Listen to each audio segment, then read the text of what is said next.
Benjamin Carter slid the divorce papers across the crystal table while hundreds of executives watched.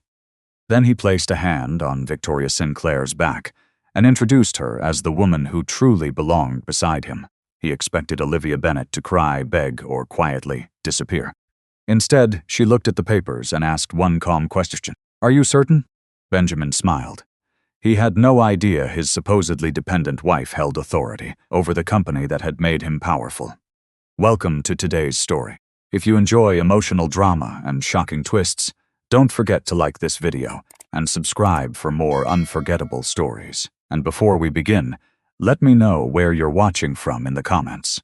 3 years earlier, Benjamin still believed Olivia was the best thing that had ever happened to him.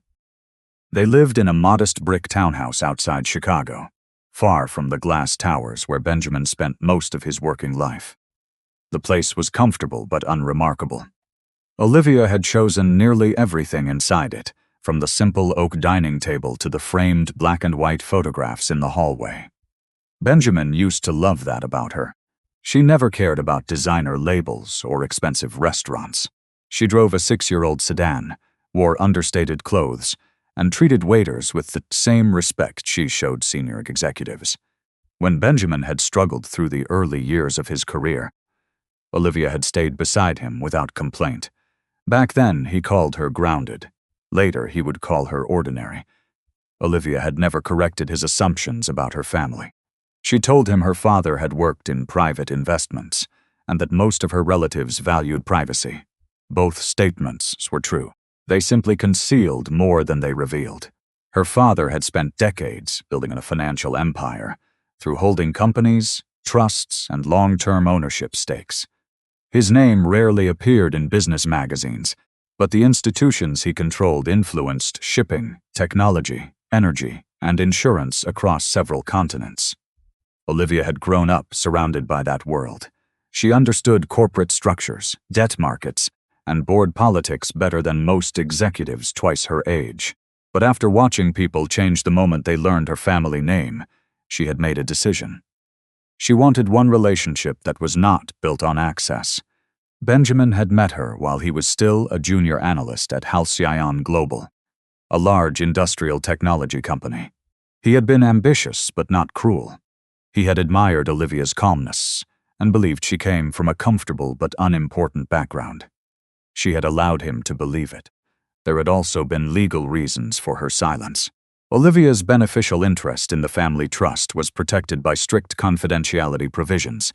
She held no public executive title, and her authority was exercised through trustees, legal counsel, and designated board representatives.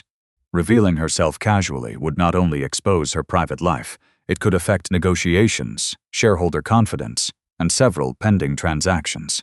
So she waited. At first, keeping the truth from Benjamin had felt harmless. Then his promotions began.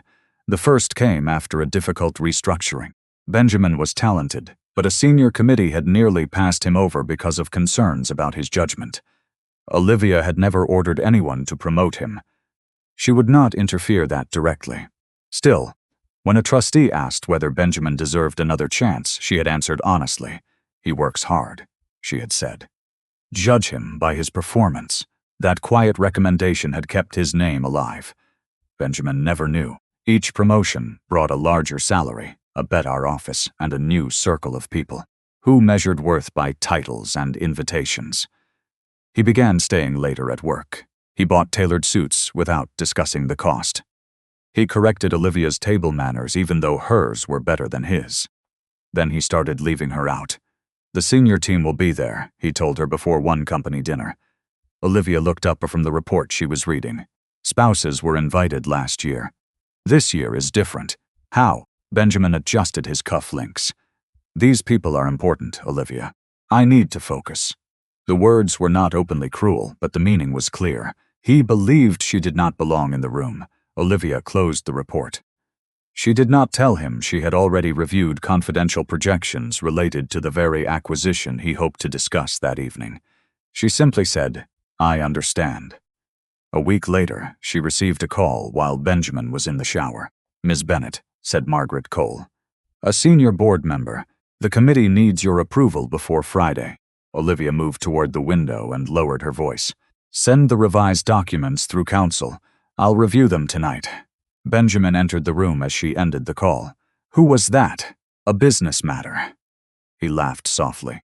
Your little consulting projects again? Olivia met his eyes. For a moment, she considered telling him enough to stop the contempt before it grew deeper. But then his phone lit up on the dresser. A message from Victoria appeared across the screen. Dinner was perfect. Next time, no interruptions. Benjamin grabbed the phone too quickly. Olivia said nothing, yet something inside her shifted. She had hidden her identity to protect the marriage from money. Now she began to wonder whether the marriage had survived only because Benjamin believed she had none. Months later, at Halcyon Global's executive gala, that question would finally be answered. As Olivia walked away from the ballroom with unsigned divorce papers in her hand, Margaret Cole watched from beside the stage. Then she stepped into an empty corridor and made a discreet call. She's ready, Margaret said. Notify the trustees. The trustees did not act that night. Neither did Olivia. Long before the gala, before the divorce papers and the polite applause, she had watched Benjamin change in smaller ways. None of them seemed final at first. A missed dinner, a colder tone, a new habit of checking his reflection before walking into a room. Each moment was easy to excuse on its own. Together, they told a different story. Benjamin's second major promotion came less than a year after the restructuring. He moved from regional operations into corporate strategy, where he worked directly with senior executives and outside investors. The position doubled his compensation and placed him on the executive floor at Halcyon Global's headquarters. Olivia celebrated with him at home. She cooked his favorite meal, opened a bottle of wine, and gave him a leather portfolio embossed with his initials. Benjamin smiled when he saw it, but his attention stayed on his phone. Messages arrived every few seconds. Congratulations from colleagues. Invitations to private dinners. A note from Victoria Sinclair, Halcyon's Vice President of Strategic Partnerships. You finally made it upstairs. Drinks are on me. Olivia noticed the message only because Benjamin left the screen facing up. Victoria seems excited for you, she said. She knows how hard I worked for this. So do I. Benjamin looked at her then, as though he had heard criticism where none had been intended. I didn't say you didn't. The evening continued, but something had shifted. Olivia felt it in the way he discussed his future. He no longer said they were building a life together. He said he was moving into a different world. At first, Benjamin had admired Olivia's refusal to chase status. He once told friends she made him feel steady. She had sat beside him in cramped apartments, helped him prepare for interviews, and listened while he talked through problems from work late into the night. Now, the same qualities embarrassed him. He began suggesting that she update her wardrobe. He sent her links to expensive dresses and told her which colors looked more executive. He encouraged her to trade in her sedan for a luxury vehicle, not because it was unreliable, but because people noticed what senior leaders drove. Olivia declined. We don't need another car, she said one Saturday morning. It's not about need. Then what is it about? Benjamin leaned against the kitchen counter. Perception matters. To whom? To people who make decisions. Olivia almost smiled at the irony. Some of the people Benjamin wanted to impress had spent years waiting for her approval on decisions he would never see, but she did not reveal that. Her silence was not fear. It was a boundary she had chosen years earlier. Her family's wealth had attracted opportunists, false friendships, and relationships built around access. She had wanted Benjamin to know her before he knew the name behind the trusts. For a long time, he had. That was what made his change painful. He was not a stranger who had married her for money. He was a man who had once loved her without it, and later began treating her as though money was the only measure that mattered. Olivia's father had warned her that privacy protected more than assets. It protected motive. He had structured the family holdings through a network of trusts and private entities. Olivia held a substantial beneficial interest and limited approval authority over major transactions. She did not manage Halcyon's daily operations, and she could not simply remove executives because of personal disagreements. The company had independent directors, governance procedures, and fiduciary duties. Her influence was real, but controlled. Benjamin knew only that her late father had worked in investments and left his affairs to professional managers. He assumed Olivia received a modest income from a family account. Because she never discussed numbers, he decided the amount could not be significant. His assumption made him careless. One evening, Olivia was reviewing a confidential summary from the family office when Benjamin entered the study. She closed the laptop. He noticed the movement. "What are you hiding?" "Private financial documents." His expression tightened. "How private?" "They concern my family. We're married." "Yes." "Then why can't I see them?" Olivia studied him. It was the first time he had shown real interest in her finances, and it came only after he began moving among people who spoke openly about net worth. "The trust has confidentiality rules," she said. "Some of the information involves entities that are not mine to disclose." Benjamin gave a humorless laugh. "You make it sound like your family owns half the country." She held his gaze but said nothing. He took her silence as proof that she was exaggerating. "Fine," he said. "Keep your mystery account." He left the room without asking whether she was worried, whether the documents required a decision, or why she looked tired. The file on Olivia's screen concerned Halcyon Global. The board was considering a large acquisition that carried serious debt risk. Several executives supported the deal because it promised quick growth. Olivia believed the projections were overly optimistic. Through counsel, she requested an independent review before the controlling trust gave its consent. 2 weeks later, Halcyon delayed the acquisition. Benjamin came home furious. "Someone above the board is interfering," he said, loosening his tie. "We were ready to move. Maybe they found a problem. There wasn't a problem. Did you review the debt assumptions?" Benjamin stared at her. "Since when do you understand acquisition financing?" Olivia kept her voice even. "You've talked about the deal for weeks. That doesn't make you an expert." "No," she said quietly. "It doesn't." The independent review later found that the target company had understated several long-term liabilities. Halcyon withdrew before signing the final agreement. The decision saved the corporation hundreds of millions of dollars. Benjamin celebrated the outcome as though senior management had uncovered the risk through its own discipline. He never asked why Olivia had warned him. As his position improved, their social life changed. Weekend dinners with old friends became rare.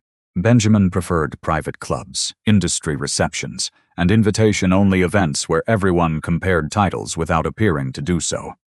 Victoria Sinclair attended nearly all of them. She was polished, confident, and skilled at making ambition sound like destiny. She praised Benjamin in ways that made him feel seen.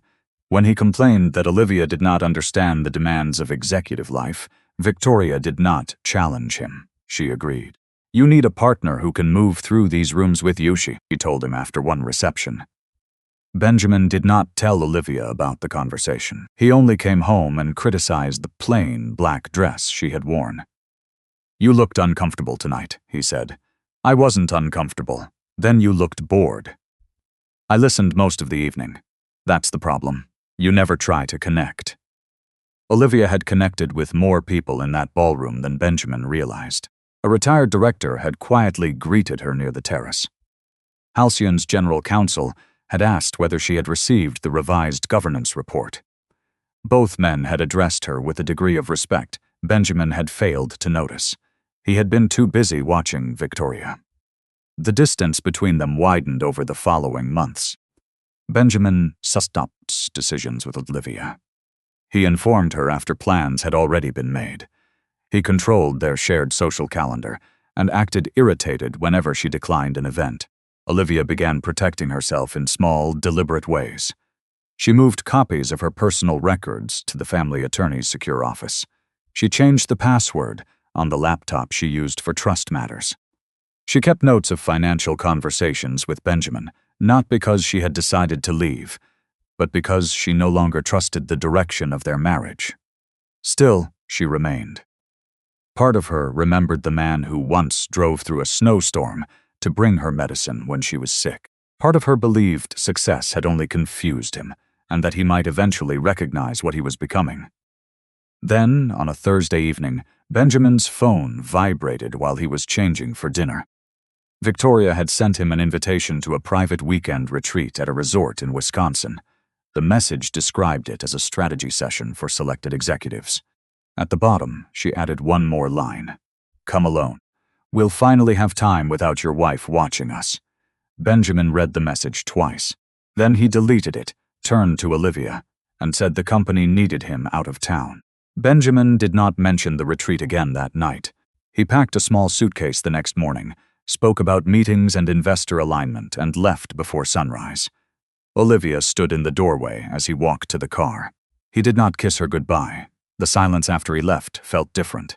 Not empty, not yet, but strained, like something stretched too far and waiting to snap. Olivia returned to the kitchen and sat at the table. Benjamin's coffee cup was still warm. His phone charger lay coiled beside it. Small, ordinary details, the kind that used to make her feel anchored. Now they felt like evidence.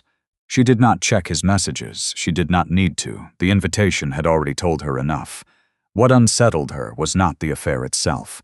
It was how easily he had stepped into it, as if replacing her required no effort at all. That realization hurt more than anything he had said. By noon, her phone rang. "Ms. Bennett." Margaret Cole's voice came through, steady and formal. "We need your input on the revised supplier audit." Olivia moved into the study and closed the door. "Send it through counsel. I'll review it today." There was a brief pause on the line. "There's also another matter. Internal concerns about discretionary spending tied to one of your husband's divisions." Olivia's hand tightened slightly around the phone. "Details? Preliminary for now. We're verifying before escalating. But I thought you should be aware.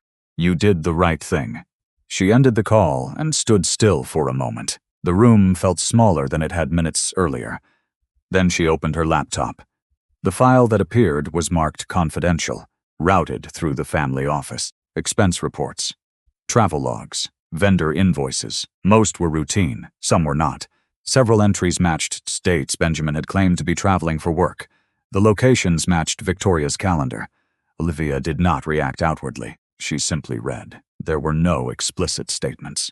No single document that confirmed everything. But patterns rarely needed a confession. They revealed themselves through repetition. Flights booked under consulting accounts. Hotel suites charged to strategic partnerships. Dining expenses labeled as client meetings with no corresponding attendees. Olivia closed the file. She did not confront him. Not yet. Instead, she forwarded the documents to the family attorney with a short note. "Please review exposure. Do not escalate without my approval." It was a boundary. Quiet, controlled, but real. That evening, Benjamin called. "I'll be back Sunday," he said. "We made good progress here. Did you?" "Yeah. A few key relationships are moving forward." Olivia leaned against the counter. "That's good." There was a pause. "You sound distant. I'm working. You're always working lately." The irony almost made her laugh. "Only when necessary." "Well, don't stay up too late. You look tired when you do." He ended the call without asking what she had been working on. Olivia set the phone down and stared at it for a long time. He still believed the distance was hers. When Benjamin returned Sunday night, he carried himself differently. Lighter. Confident in a way that felt separate from her. He kissed her on the cheek this time. It felt rehearsed. "How was your weekend?" he asked. "Productive. Same here."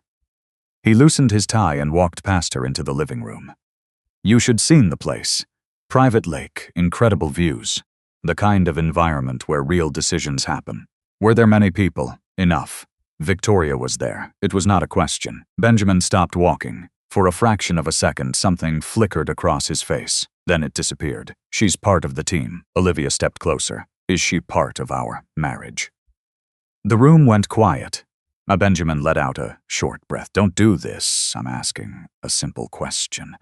And I'm telling you, it's not that simple. It is," Olivia said softly. "You either crossed that line or you didn't." He turned to face her fully now. "You wouldn't understand the pressure I'm under right now. Try me. This is exactly what I mean," he snapped. "You make everything about feelings, about boundaries. The real world doesn't work like that. The real world doesn't include honesty. The real world includes results." Olivia held his gaze. "At any cost?" Benjamin hesitated, only for a second. But she saw it. "That's not fair." "No," she said quietly. "It isn't." The conversation ended there, not because it was resolved, but because Benjamin chose to walk away from it. That night, Olivia moved a folder from her study into a locked drawer in the bedroom. Copies of financial summaries, dates, notes, nothing dramatic. Just enough to remember clearly if she needed to. She was no longer waiting for him to explain. She was preparing for him not to. Over the next few weeks, the pattern became undeniable. Late nights, missed calls, excuses that did not align. Victoria's name appearing more frequently in conversations he did not realize Olivia overheard. At a company reception, Benjamin introduced Olivia to a group of executives and then left her standing alone to join Victoria across the room. Olivia did not follow. Instead, she spoke with an older man near the bar who had been watching the interaction with quiet interest. "You must be Mrs. Carter," he said. "Olivia is fine." He smiled faintly. "Of course." There was a pause. Then he added, "Some of us remember who built foundations before others started climbing them." Olivia met his eyes. Recognition passed between them without words. "Enjoy the evening," she said. "And you," he replied, with a subtle nod that carried more respect than anything Benjamin had offered her in months. Across the room, Benjamin laughed at something Victoria said. He never noticed. That night, as they returned home, Benjamin spoke about a possible promotion, a move into senior leadership, greater visibility, greater power. "You'll have to adjust," he said casually. "There will be expectations." "From whom?" "Everyone." Olivia looked out the window. "I'm not sure I've ever lived according to everyone." Benjamin didn't hear the meaning behind it. 2 days later, a courier delivered a sealed envelope to the house. It was addressed to Olivia. Benjamin picked it up first. "What's this?" "Legal correspondence." "From who?" Olivia took the envelope from his hand. "My attorney." He frowned. "Since when do you have an attorney?" "Since I realized I might need one." Benjamin's expression hardened. "For what?" Olivia held his gaze, calm, steady for whatever comes next. She did not open the envelope in front of him, and that was the moment Benjamin first felt something he could not name. Not fear, not yet, but something close enough to make him uneasy. Benjamin did not open the envelope. He watched Olivia carry it into the bedroom and close the door behind her. The quiet click felt louder than it should have. For the first time in weeks, he stood still in the hallway, unsure whether to follow. He didn't. Instead, he walked back into the living room, picked up his phone, and scrolled through emails he had already read. His attention kept drifting back to the same thought: attorney. Since when did Olivia need one? He told himself it was nothing. A reaction. A phase. Maybe she had spoken to someone after their argument. Maybe she was overthinking things, the way she sometimes did when emotions got involved. He leaned back on the couch and forced himself to believe that explanation. It was easier than asking why her calmness unsettled him. Inside the bedroom, Olivia sat on the edge of the bed with the envelope in her lap. She did not open it immediately. She already knew what it contained. Not everything, but enough. She had requested a preliminary review from the family attorney 2 weeks earlier, quietly, without escalation, without initiating any formal process. Just information. Now she broke the seal. The document inside was concise, structured, legal language stripped of emotion. It outlined potential exposure tied to Benjamin's division, including misuse of discretionary accounts, undisclosed conflicts of interest, and possible violations of internal governance standards. Nothing had been filed yet. No formal action, but the risk was real. Olivia read it once, then again. Her expression did not change, but something inside her settled into place. Not relief, not anger, something colder, clarity. She folded the document carefully and placed it back into the envelope. Then she locked it inside the drawer with the rest of her records. She was no longer waiting for proof. She had enough. The next morning, Benjamin left early again. He had a breakfast meeting with senior leadership, followed by a strategy session that would determine the next phase of corporate expansion. He dressed with more precision than usual. New suit, dark gray, sharp lines. The kind of clothing that suggested he already belonged in a higher office. Olivia watched him adjust his tie in the mirror. "You're expecting something," she said. He glanced at her reflection. "I always expect something. Today feels different." He hesitated, just briefly. "There's talk about a restructuring at the top. Nothing confirmed." Would that include you? Benjamin allowed himself a small smile. It should. Olivia nodded once. Then I hope the people making that decision are careful. He frowned slightly. Careful? Power doesn't always go to the most confident person. He laughed under his breath. That sounds like something someone says when they're afraid to compete. Olivia met his eyes in the mirror, or when they've seen how competition actually works. Benjamin shook his head and picked up his phone. You've been reading too much into things lately. He walked past her without waiting for a response. At Halcyon Global, the atmosphere felt different. Benjamin noticed it the moment he stepped onto the executive floor. Conversations stopped more quickly than usual. A few people nodded to him, but their smiles were tighter, controlled. He dismissed it. People always acted differently when leadership changes were rumored. Everyone calculated. Everyone watched. Victoria met him near the conference room. You look ready, she said, her tone warm, confident. I am. They've been talking about you, she added, lowering her voice. Seen senior leadership. Your name is in the room. Benjamin felt the familiar surge of validation. It should be. Victoria smiled. Just remember who supported you when you get there. I haven't forgotten. They entered the conference room together. The meeting started normally. Financial projections, market analysis, expansion timelines. Benjamin spoke with precision, confidence. He had done this hundreds of times, but halfway through, something shifted. A senior director interrupted. We'll need final approval from the oversight group before moving forward. Benjamin frowned. We already have alignment at this level. That's not sufficient. For this scale, it should be. The director didn't respond immediately. Instead, he exchanged a glance with someone at the far end of the table. Benjamin followed the look. Margaret Cole sat there, her expression unreadable. She had always been direct with him, supportive even, but today she said nothing. The silence stretched. Who exactly is in this oversight group? Benjamin asked. Margaret finally spoke. They've always been there. That's not an answer. It's the only one you need right now. The room moved on, but Benjamin's focus didn't. Oversight group. He had heard the term before.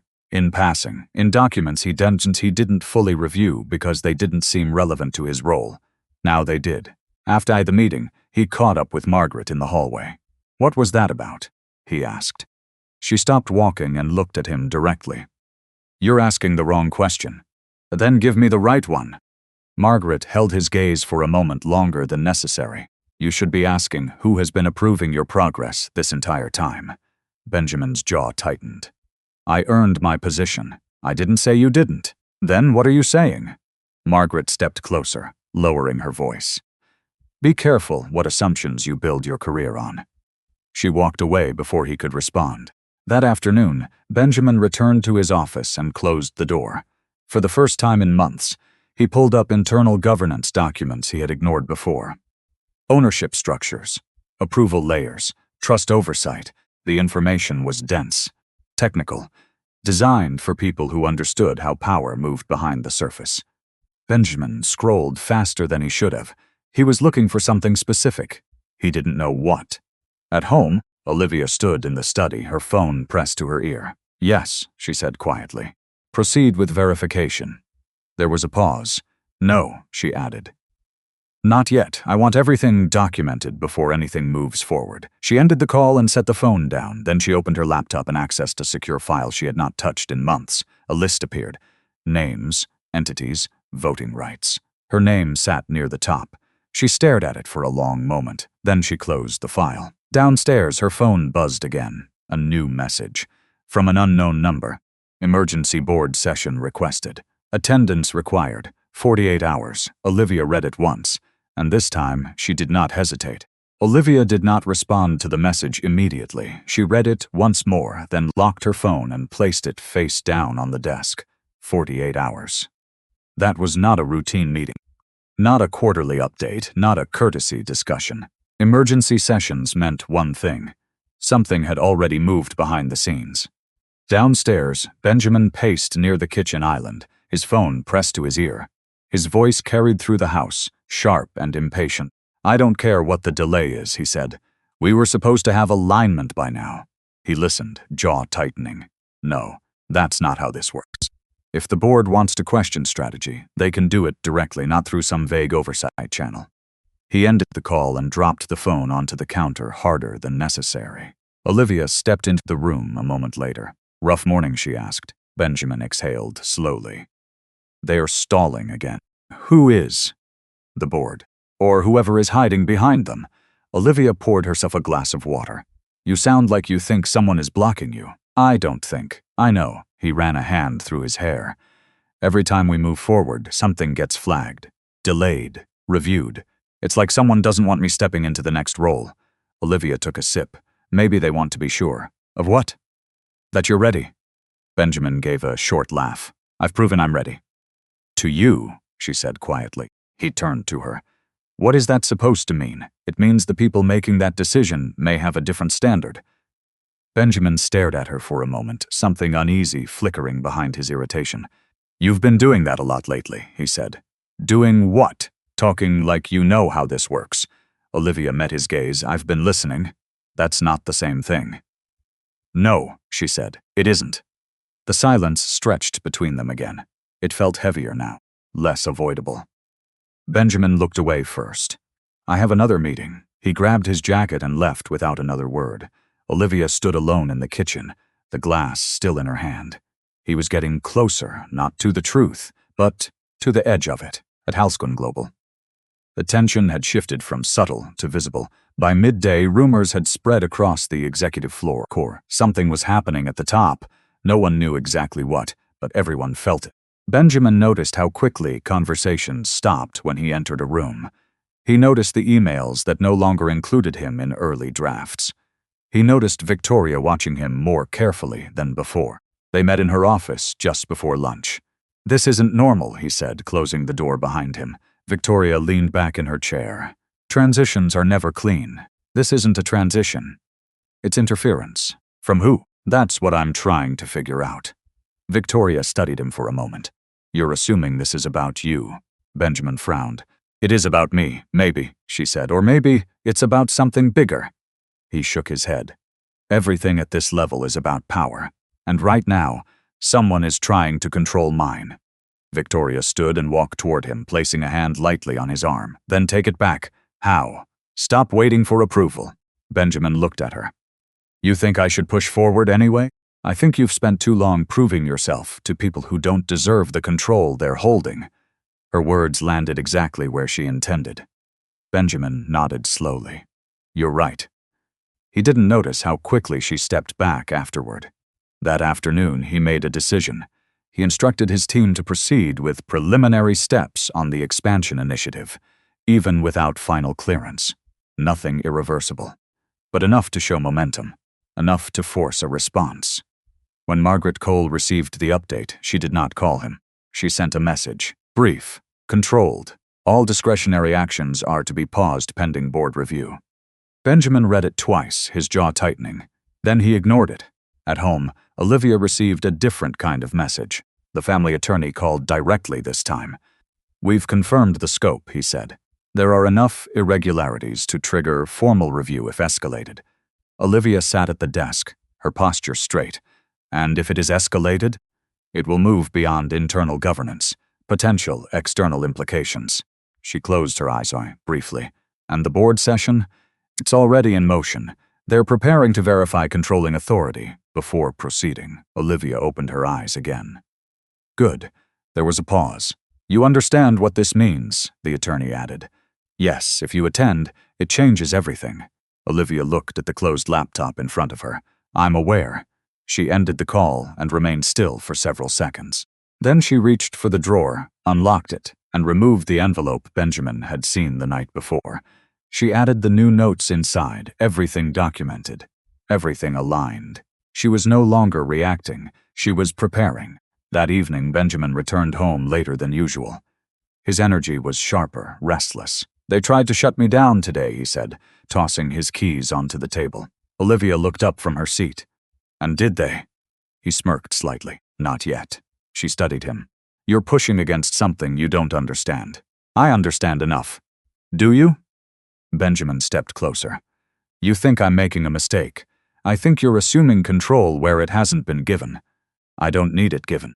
Olivia held his gaze. That's where you're wrong. For a moment, neither of them moved. Then Benjamin turned away. You'll see. Olivia said nothing. She already did. Later that night, as the house fell quiet, her phone lit up again. A new message. Board session confirmed. Attendance mandatory. Identity verification required. Olivia read the last line twice. Identity verification. That wasn't standard. That meant one thing. They were preparing to bring everything into the open. She locked the phone and stood slowly. Upstairs, Benjamin was already asleep, unaware of how close he had come to the truth he had spent years ignoring. Olivia walked back into the study and turned on the light. Then she opened the laptop again. This time she did not hesitate, and for the first time since the marriage began to break, she made a decision that did not include protecting him. The boardroom felt colder than usual. Benjamin noticed it the moment he walked in.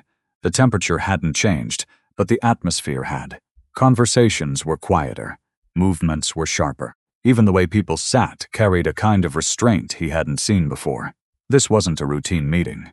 It wasn't even a strategic session. It felt like something closer to a hearing. Victoria sat beside him, her posture perfect, but her fingers tapped lightly against her tablet. A small detail, easy to miss. Not for him. You feel that? He murmured. She didn't look at him. Everyone feels something. That's not an answer. It's the only one that matters right now. Benjamin leaned back slightly, scanning the room. Directors he had spoken to casually before now avoided eye contact. A few nodded politely, but no one engaged. At the far end, Margaret Cole sat with a folder closed in front of her, hands folded on top of it, waiting. Benjamin frowned. Why is legal here? Victoria's eyes flicked briefly toward the door. Because this isn't just business. That was the moment he realized. Something had already been decided. The door opened. 2 external legal counsels entered first. Not internal advisors, outsiders. Neutral, serious. They took seats without speaking. Then more directors followed, filling the remaining chairs. No one spoke, not until Margaret did. This session has been formally convened under governance review protocol, she said, her voice calm but firm. All present are required to remain until proceedings conclude. Benjamin felt irritation rise again. Proceedings for what? Margaret didn't look at him. Verification. Of what? This time, she met his gaze. Authority. The word landed heavier than anything else in the room. Benjamin straightened. If this is about operational decisions, I've already. It is not about operations, Margaret interrupted. A pause, then she continued, slower. It is about ownership. The room went completely still. Benjamin let out a small breath, almost amused. Ownership isn't in question. No, Margaret asked. No. The structure is clear. Institutional investors, distributed holdings, executive oversight. That is the visible structure, one of the external counsels said quietly. Benjamin turned toward him. Then what exactly are we doing here? The man opened a folder in front of him. We are confirming the controlling authority behind that structure. Victoria's fingers stopped tapping. Benjamin frowned. That's already documented. Yes, the counsel replied. It is. Then what's the issue? Margaret spoke again. The issue is that the controlling authority has not been physically present during any executive confirmation in recent years. Benjamin let out a short laugh. Because they don't need to be.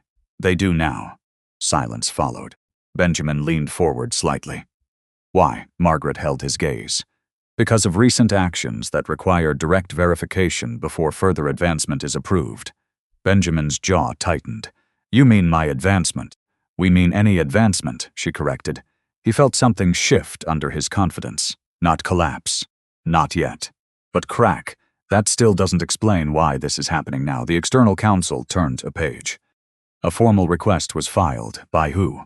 The man didn't answer immediately. By a party with standing. Benjamin's eyes narrowed.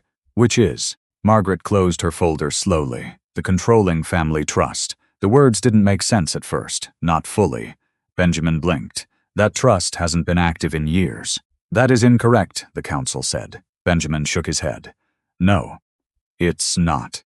Everyone knows everyone assumes, Margaret corrected quietly. The distinction cut deeper than it should have. Benjamin glanced at Victoria. For the first time since the meeting began, she looked uncertain. Not just cautious. Uneasy. When was this request filed? Benjamin asked. Within the last 48 hours, the exact window Olivia's message had mentioned, something flickered in his mind, then disappeared before he could hold on to it. And this requires what? He pressed. Identity verification, the council replied. The authorized representative will be present to confirm controlling authority before the board proceeds. Benjamin leaned back again, trying to regain control of the conversation. Fine, he said. Then let's confirm it and move forward. Margaret didn't respond. No one did. Because the confirmation hadn't happened yet, and for some reason the room felt like it was waiting, not for documentation, for a person. Benjamin glanced at the door, closed, still. He exhaled slowly. So we're just sitting here until they decide to show up? They have already arrived, Margaret said. Benjamin frowned. Then where are they? No one answered. The silence stretched longer this time. Longer than professional. Longer than comfortable. Benjamin felt it again, that crack. This time it spread. Who is it? He asked. Margaret's voice softened just slightly. You will be introduced shortly. Victoria shifted beside him. Margaret. But Margaret raised a hand. Let the process proceed. The external counsel stood. All parties present, he said. This session will now move into formal verification. Please remain seated. Benjamin's heartbeat slowed, not from calm, from something else. Something unfamiliar. For the first time in years, he didn't know what came next, and he didn't like it. At the back of the room, a quiet assistant moved toward the door, paused, then opened it. The entire room turned. Benjamin followed last, still convinced, even then, that whatever came through that door could be managed, could be understood, could be controlled. The door opened fully, and someone stepped inside. Olivia Bennet stepped into the room as if she had never left it. There was no hesitation in her stride, no uncertainty in her posture, just quiet control. The door closed behind her with a soft click. Benjamin felt the sound more than he heard it. For a second, his mind refused to process what he was seeing. Olivia, standing there, dressed simply as always. No dramatic entrance, no visible display of power. Just the same woman he had dismissed hours ago in front of an entire ballroom. Except something was different. Not about her, about everyone else. Margaret Cole stood up first, then another director and another. One by one, the entire board rose to their feet. No one had ever stood for Benjamin like that, not even once. He didn't move. He couldn't. Victoria's breath caught beside him, barely audible, but enough. What is this? She whispered. No one answered her. Olivia didn't look at them immediately. Instead, she acknowledged the board with a small nod, calm and respectful, as if this moment had been expected all along. Ms. Bennet, Margaret said. Not Olivia. Not by her first name. The formality cut through the room. Benjamin's chest tightened. Olivia finally turned her gaze toward him, and for the first time that day, she didn't look like someone trying to hold a marriage together. She looked like someone who had already let it go. Please, Margaret continued, gesturing toward the seat at the head of the table, take your place. The seat. The one no executive had ever occupied without invitation. The one reserved for ownership authority. Benjamin's pulse spiked. Wait. His voice came out sharper than he intended. No, he said again, louder now. There's been a mistake. No one responded. Olivia walked forward, every step measured, every step final. She reached the head of the table and placed a thin leather folder down in front of her. The same kind Benjamin had seen 100 times before, legal. Formal, unavoidable. She didn't sit immediately. Instead, she looked across the room, meeting the eyes of each director in turn. They didn't question her. They didn't hesitate. They acknowledged her. Then she sat, and the entire room followed. Benjamin remained standing for a second longer before realizing he was the only one. He sat slowly. This is ridiculous, he said, forcing a laugh that sounded wrong even to himself. What exactly is going on here? The external counsel spoke. Formal verification of controlling authority has been completed. Benjamin shook his head. That doesn't answer anything. It does, the man replied calmly. It answers everything. Victoria leaned forward. You're saying she. She is the authorized representative of the founding family trust, the counsel said. The words landed clean, precise, final. Benjamin stared at Olivia. No, he said quietly. She didn't respond. That's not possible, he continued. You don't work here. I've always worked here, Olivia said. Her voice was steady. Not raised, not defensive, just clear. Benjamin felt something break. Not outside, inside. That's not funny, he said. It wasn't meant to be. Victoria turned toward Olivia, her composure slipping for the first time. If this is some kind of misunderstanding, it isn't, Margaret said. Silence again, thicker now. Benjamin leaned forward, hands pressing against the table. Then explain it. Olivia opened the folder. Inside were documents Benjamin recognized instantly. Corporate formation records, trust agreements, historical ownership filings. He had seen versions of them before. Never like this. These documents, Olivia said, established the founding structure of the company. The ownership was placed into a family trust long before you joined. Benjamin shook his head. That doesn't mean I represent that trust, she said. He stared at her, searching for something. A crack, a lie, anything. There has to be another representative, he insisted. Someone senior, someone there isn't. The answer was immediate, unapologetic. Victoria's voice dropped, so every decision, every approval, Olivia met her gaze, was executed through legal counsel acting on my behalf. Benjamin's mind raced. Every promotion, every deal had somehow gone through despite obstacles. Every moment things had worked out just in time. You're saying he started, but couldn't finish. I'm saying, Olivia continued, that the authority you believed belonged to the board ultimately required my approval. The room didn't react, because they already knew. Benjamin didn't, until now. That's not possible, he said again, weaker this time. It is, the council confirmed. Benjamin looked around the table. No one defended him. No one even looked surprised except him. And Victoria, don't. This is insane, he said, pushing back slightly from the table. If that were true, I would have known. Olivia held Gizje. You would have asked, she said. The words hit harder than anything else. Benjamin opened his mouth, closed it. Because he hadn't. He had never asked. He had assumed. You let me believe he started. Didn't spew, she replied. The difference mattered, more than he wanted to admit. Victoria stood abruptly. This changes everything. Margaret's voice was calm. It clarifies everything. Benjamin looked at Olivia again, trying to reconcile the woman he had humiliated with the one sitting at the head of the table. You could have told me, he said. Olivia's expression didn't change. I could, she agreed. Then why didn't you? Not long. But long enough. Because I wanted to know who you were, she said. The room stayed silent. No one interrupted. No one moved. And now you do, Benjamin said, his voice tight. Yes, Olivia replied. No anger, no triumph, just truth. Victoria slowly sat back down, her confidence gone. Benjamin felt the weight of every decision he had made press down at once. The gala, the divorce papers, the way he had spoken to her, the way he had introduced someone else in her place, and all of it had been done to the person who controlled everything he thought he had earned. This meeting, Margaret said, breaking the silence, will now proceed to address governance implications following recent filings. Benjamin barely heard her. His focus stayed on Olivia. Is this about the divorce? He asked quietly. Olivia didn't look away. It's about consequences, she said. Not revenge, not punishment, consequences. The distinction mattered. Benjamin leaned back slowly, the room spinning just slightly. For the first time in years, he wasn't in control of anything, not his career, not his reputation, not even the narrative of his own life.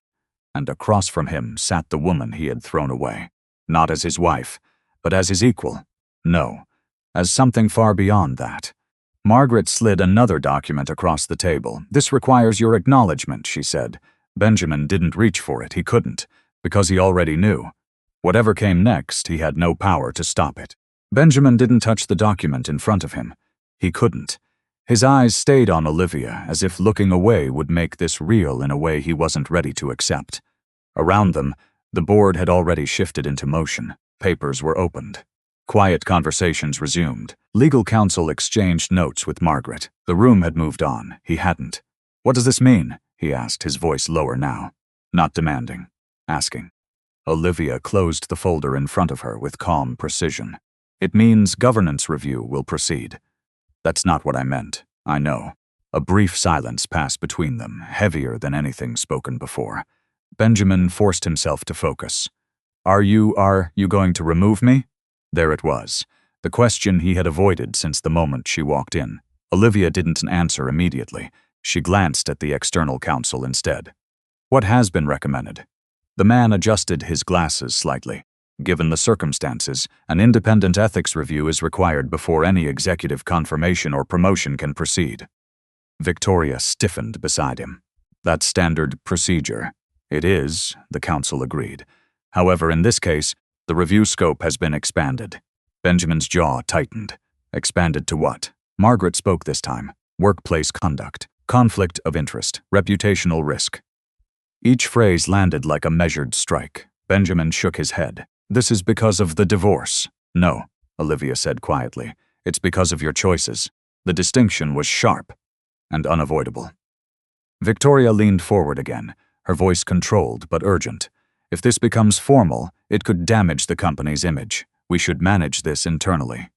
Olivia looked at her, really looked at her. For the first time, there was something colder in her expression. Not anger, not jealousy, assessment. You're suggesting we ignore it, Olivia asked. I'm suggesting we protect the company. The company is protected by transparency, Olivia replied. Not silence. Victoria didn't respond, because she understood what that meant. Benjamin felt the pressure building in his chest again. You're overreacting, he said. This is personal. Should affect my role here. Olivia held his gaze. You made it public, she said. He had. At the gala. In front of executives. Investors, colleagues. He had turned his marriage into a performance, and now it had followed him here. That doesn't change my qualifications, he argued. No, Olivia said. It reveals your judgment. The room stayed quiet. Not one person stepped in to support him. Not one. Benjamin felt something collapse further inside him. You're going to destroy everything I've built, he said. Olivia's expression didn't shift. I'm going to separate what you built from what you compromised. The words were calm, measured, and final. Victoria stood again, this time slower. This is unnecessary, she said. We both know how these things work. Reputations recover. People move on. Olivia turned slightly toward her. Do they? Victoria hesitated. For the first time, she didn't have an answer ready. Because this wasn't about image anymore. It was about structure. And structure didn't forget. The external counsel cleared his throat. There is also the matter of disclosure. Benjamin frowned. What disclosure? The divorce filing triggers financial transparency requirements, the man said. Given the connection between personal and corporate relationships, certain disclosures must be reviewed. Benjamin's stomach dropped. What kind of disclosures? Margaret slid another document across the table, this time closer to him. Your relationship with Miss Sinclair, she said. Victoria froze. Benjamin didn't move. That's not relevant, he said quickly. It becomes relevant, Margaret replied, when it intersects with corporate hierarchy. It doesn't, he insisted. The counsel spoke again.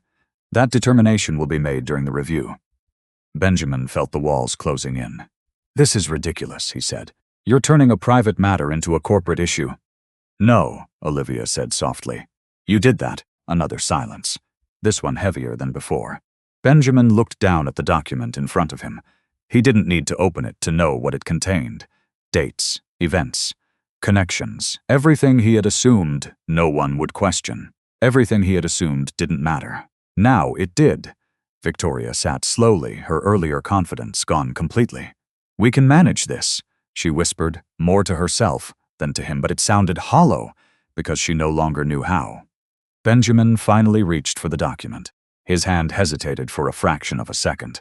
Then he opened it. The first page was enough. He closed it again immediately. This is a setup. His voice tight. You planned this.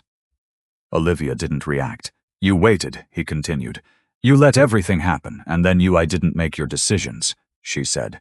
The interruption was gentle, but it cut deeper than anger would have. Benjamin looked at her, searching again for something he could hold on to. Anything. But there was nothing left, only truth. You could have stopped me, he said. I chose not to hit harder than anything else. Because it wasn't power she had used against him. It was restraint, and he had mistaken it for weakness. Margaret leaned forward slightly. We need to proceed. Benjamin barely heard her. His focus stayed locked on Olivia. What happens now? He asked. This time, he wasn't asking as an executive. He was asking as someone who had just lost his footing completely. Olivia's voice remained steady. Now the process continues, and me, he pressed. She held his gaze for a moment longer. Now you face it. Not punishment, not revenge, just reality. Benjamin leaned back slowly, the weight of the room pressing down on him from every side. For the first time, he understood something he hadn't before. This wasn't a moment he could fix. It wasn't a mistake he could smooth over with confidence or charm. It was a consequence, and it had already begun. At the far end of the table, Margaret picked up her phone briefly, reading a message that had just come through. Her expression shifted, subtle, but enough. She looked toward Olivia. "We've received confirmation," she said. Benjamin felt his pulse spike again. Confirmation of what? Margaret didn't answer him. She looked at Olivia. "The external auditors have completed preliminary review." The room stilled again. Another step forward, another layer, another thing Benjamin didn't control. Olivia nodded once, she said. Margaret turned back to the table. "The findings will be presented at the next session." Benjamin's throat tightened. What findings? No one answered him, because whatever those findings were, they hadn't been revealed yet, and for the first time, Benjamin realized something worse than not knowing the truth. Waiting for it. Benjamin didn't remember leaving the boardroom. One moment, he was sitting there, the weight of the documents pressing against his hands. The next, he was standing outside in the hallway, staring at nothing. The world hadn't changed, but everything inside it had. He heard footsteps behind him. He didn't turn. He already knew who it was. Benjamin. Olivia's voice was calm, steady. Too steady for everything that had just happened. He closed his eyes for a second before turning around. She stood a few steps away, not too close, not too distant. The same quiet space she always kept between them. Except now it felt intentional, deliberate. Not hesitation, distance. "You planned all of this," he said. It wasn't an accusation, it was an attempt to understand. Olivia shook her head slightly. "No. You knew it would happen, I knew it could. That difference again. Small, precise, impossible to argue with." Benjamin let out a breath that felt heavier than anything he had carried before. "So you just waited? I let things become clear." "To who?" he asked. "To me." The answer landed deeper than he expected.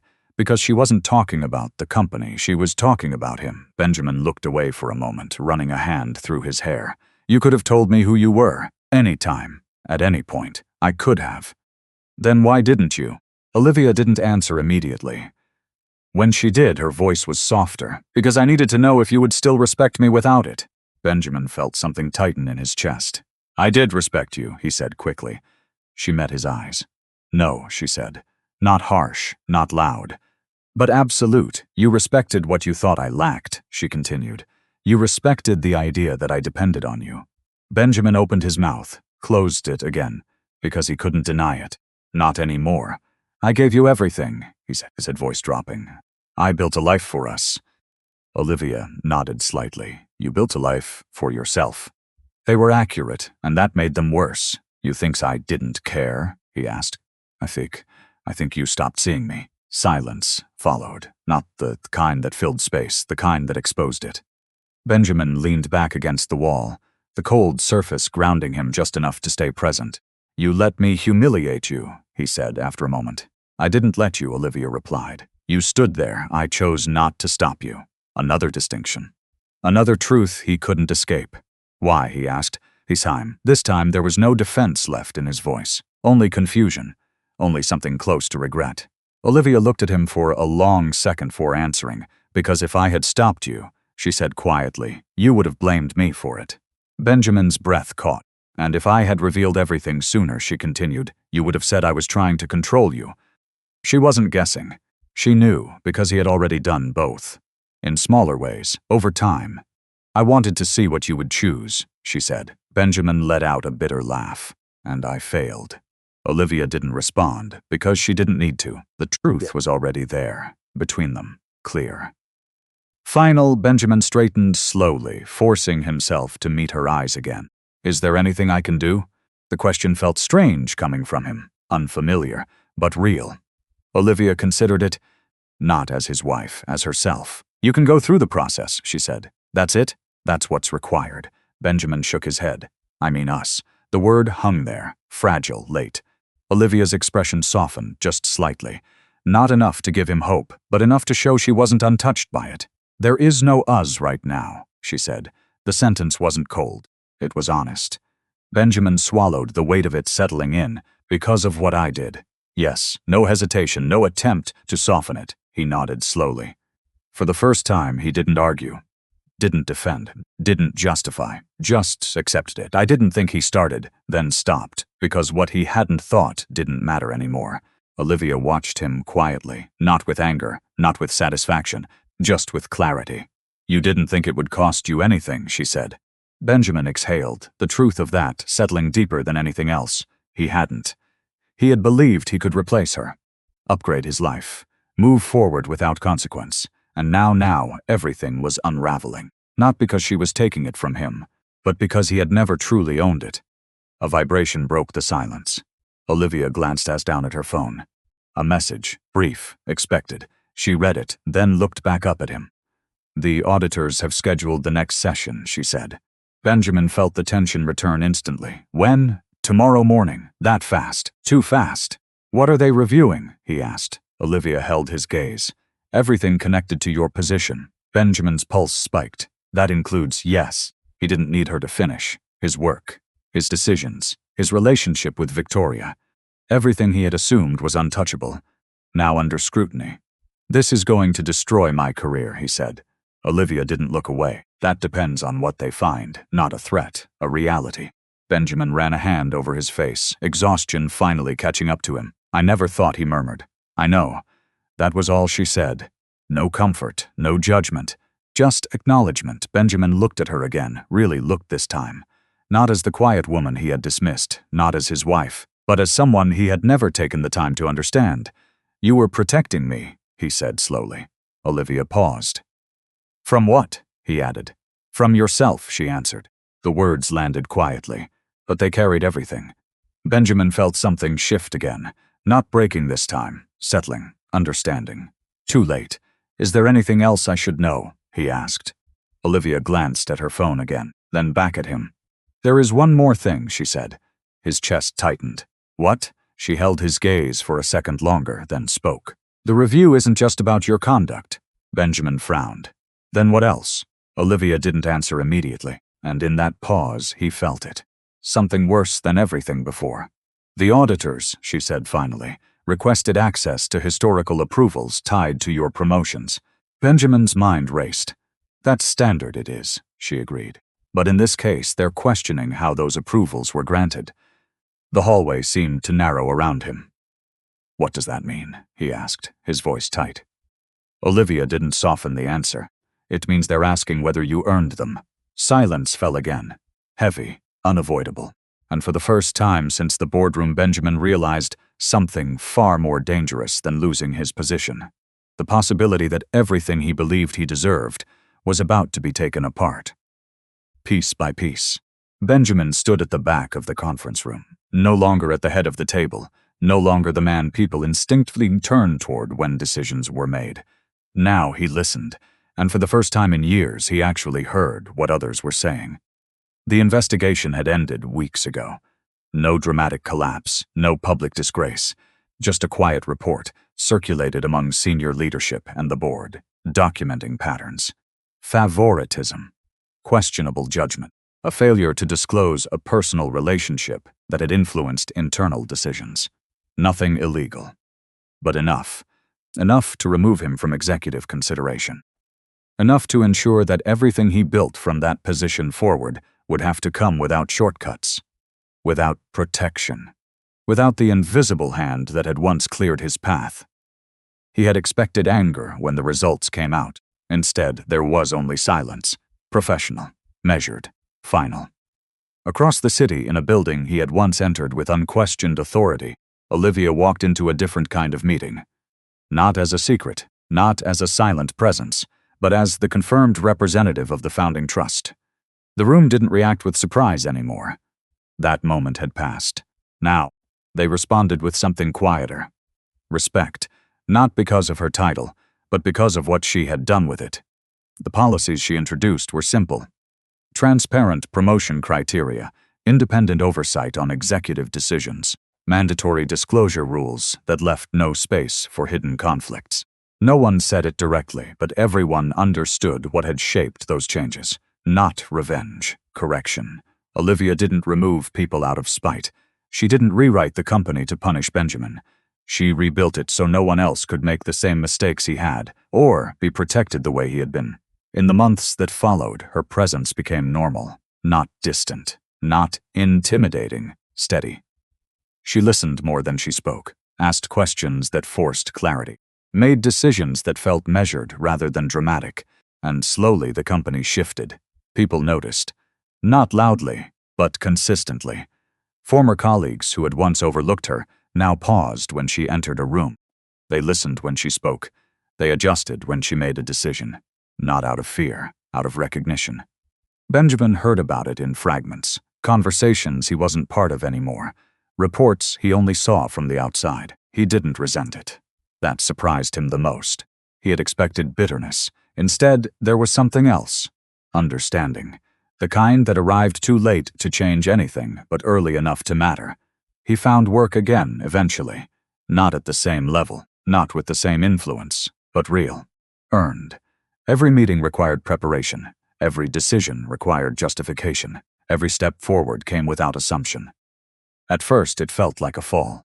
Then it started to feel like something closer to truth. Months passed before he saw Olivia again. It wasn't planned. It wasn't arranged. Just a quiet overlap at a professional event neither of them could avoid. The room was smaller this time. No applause, no performance, just conversation. She noticed him first. He could tell by the way her posture shifted slightly before she turned. There was no hesitation, no avoidance. She walked toward him with the same calm presence she had always carried. Only now he understood it. Benjamin. Olivia. No tension in the greeting. No warmth either. Just acknowledgement. "You look different," he said, then paused, realizing how meaningless that sounded. She gave a faint smile. "So do you." They stood there for a moment, neither rushing to fill the silence. Benjamin finally spoke. "I read the changes you made." Olivia nodded. "They're good," he admitted. Not flattery, not regret, just truth. She accepted it with a small nod, nothing more. "I wanted to say something," he continued. She waited. "I understand now," he said slowly. "Not everything, but enough." Olivia didn't interrupt. "I thought success meant being seen a certain way," he added. "I thought I needed to build a life that looked right." "And now?" she asked. "Now I know I stopped seeing what was real." The words felt heavier out loud, but also clearer. Olivia studied him for a moment. Not judging. Just observing. "That's not an easy thing to admit it," she said. "It should have been," he replied quietly. Another pause settled between them. Not uncomfortable. Just honest. Benjamin took a breath. I'm not asking for anything," he said. "I just needed you to know that I see it now." Olivia nodded. "I believe you." That was all, she said. No reopening, no revisiting, just acknowledgement, and somehow that was enough. They didn't talk much longer. There was nothing left to resolve. No unfinished arguments, no hidden truths waiting to surface, only two people standing on opposite sides of something that had already ended. As Olivia turned to leave, Benjamin spoke one last time. "I did love you." She paused. For a second, it seemed like she might say something more, but she didn't. "I know," she said softly. Then she walked away. Not rushed, not burdened, just free. Benjamin watched her go, not with regret this time, but with clarity. He hadn't lost her in that boardroom. He had lost her long before. Long before the divorce papers, long before the humiliation, back when respect had quietly disappeared, and he hadn't noticed. And now, for the first time, understood that nothing, no title, no status, no position could rebuild something that had already been broken in that way. Across the city, Olivia stepped out into the evening air, the noise of the event fading behind her.